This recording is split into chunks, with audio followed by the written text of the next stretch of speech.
কি তোমরা নাকি বন্দুকের পশ্চাৎবেগ বোঝো না? তোমরা কি জানো কেন এমনটা ঘটে গেল? চলো একটু দেখে আসি এটার রিজন গুলো আসলে কি। দেখো, এইখানে দুইটা রিজন কাজ করে। এক নাম্বার, ক্রিয়া এবং প্রতিক্রিয়া, এবং দুই নাম্বার, ভরবেগের সংরক্ষণ সূত্র। এখানে মূলত দুইটা রিজন কাজ করে। এক নাম্বার হচ্ছে ক্রিয়া এবং প্রতিক্রিয়ার কারণে হয়, এবং দুই নাম্বার হচ্ছে ভরবেগের সংরক্ষণ সূত্র এটা মেনে চলে। প্রথম রিজন হচ্ছে ক্রিয়া এবং প্রতিক্রিয়া।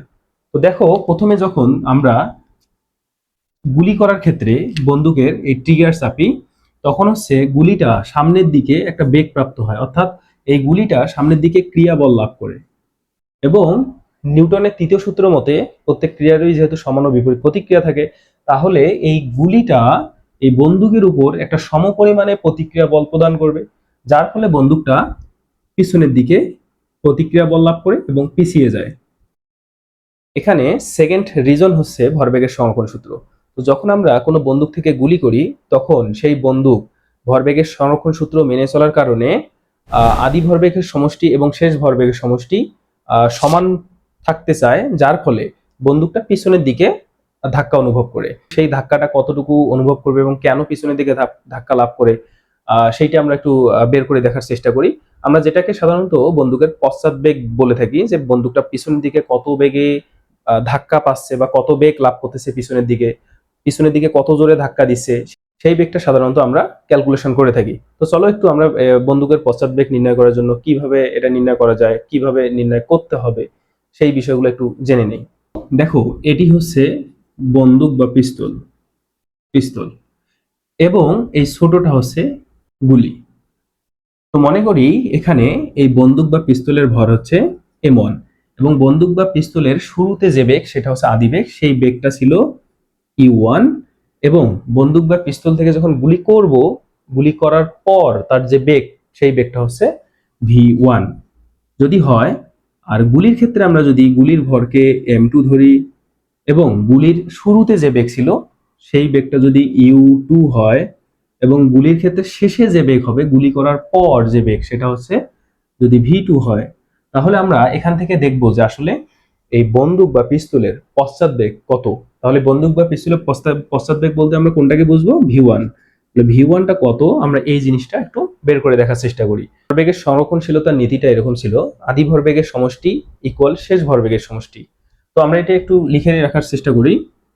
আদি ভরবেগের সমষ্টি মানে হচ্ছে m1u1 প্লাস m2u2 ইকুয়াল, এটা সমান হবে কার? শেষ ভরবেগের সমষ্টির, অর্থাৎ m1v1 প্লাস m2v2।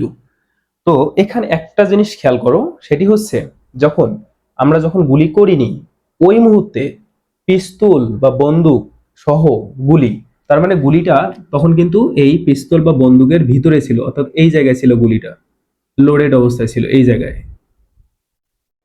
যখন আমরা গুলি করিনি, ঠিক সেই মুহূর্তে গুলিটা কিন্তু লোডেড অবস্থায় ছিল এবং সবকিছু স্থির ছিল। ঠিক আছে, তো সবকিছু স্থির মানে বন্দুকের আদিবেগও জিরো, এবং গুলির আদিবেগও তখন ওই মুহূর্তে এই জায়গায় গুলির আদিবেগ অর্থাৎ u2, এটা 0 মিটার/সেকেন্ড। তো যখন আমরা গুলি করি নাই, ঠিক সেই মুহূর্তে দুইটারই আদিবেগ শূন্য। তো আমরা যদি এখানে একটু বসাই দেই, m1 into 0 plus m2 into এটারও আদিবেগ 0 ইকুয়াল m1v1 প্লাস m2v2। এখান থেকে একটু ক্যালকুলেশন করি। দেখো, জিরোর সাথে আমরা যাই গুণ করি জিরো হয়ে যাবে, প্লাস জিরোর সাথে যাই গুণ করি জিরো হবে, ইকুয়াল m1v1 প্লাস m2v2। তো এখান থেকে আমরা যেটা পাবো সেটা হচ্ছে 0 ইকুয়াল m1v1 প্লাস m2v2। তো আমাদের টার্গেট হচ্ছে এই বন্দুকের বা পিস্তলের পশ্চাৎবেগ কত, বা v1টা কত, v1 কত সেটা বের করা। তো আমরা এখান থেকে v1 বের করার চেষ্টা করি। v1 এখানে আছে, তাহলে এইটাকে এই টার্মটাকে রেখে দিয়ে, v1 কে রেখে দিয়ে বাকি সবকিছুকে এদিকে নিয়ে আসি। তাহলে প্রথমে আমরা যদি এটাকে এদিকে নিয়ে আসি, তাহলে m2v2 এদিকে আসলে মাইনাস m2v2 ইকুয়াল, এখানে তাহলে থাকতেছে m1v1। তাহলে v1 কে রেখে দিয়ে m1 কে তাহলে এইদিকে নিয়ে আসবো, minus m2v2 divided by m1 equal v1। তুমি সেখানে লক্ষ্য করো এই v1 এর যে মানটা, অর্থাৎ শেষ বেগের, এই v1 মানে কার শেষ বেগ? v1 মানে হচ্ছে বন্দুকের বা পিস্তলের শেষ বেগ।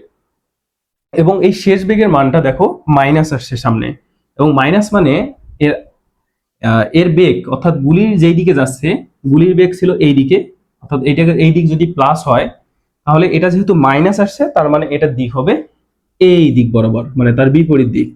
ঠিক আছে, তার মানে আমরা এখান থেকে বুঝলাম যে আহ, বন্দুক বা পিস্তল পিছনের দিকে বেগ লাভ করবে, এবং এই বেগটাকেই বলা হয় পশ্চাৎ বেগ।